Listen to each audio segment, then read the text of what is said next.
Bonjour, bonsoir tout le monde. Comment nous y est? Bienvenue sur la chaîne Gavin Samnon. Je tiens à vous pour une belle vidéo pour nous. Avant de commencer la vidéo, je vais remercier tout le monde qui est abonné. Je vais demander please abonnez sur la chaîne là si vous faites ça.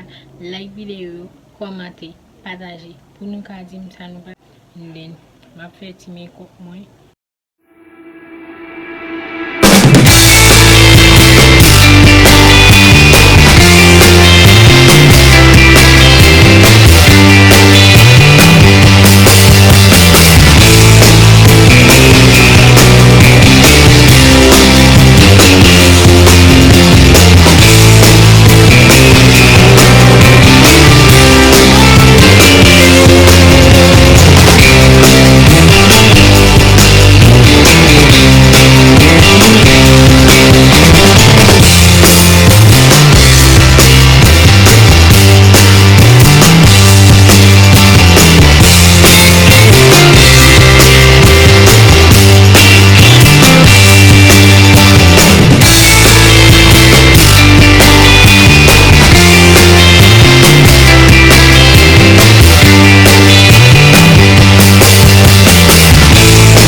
Tu continues à m'utiliser.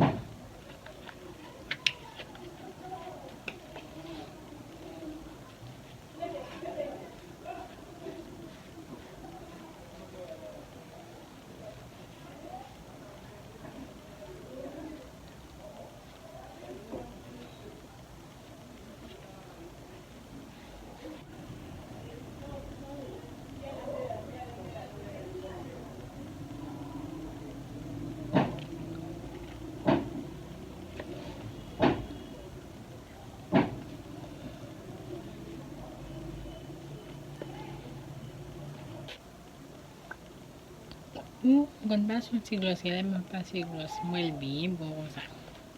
mwen met ton ti faraj.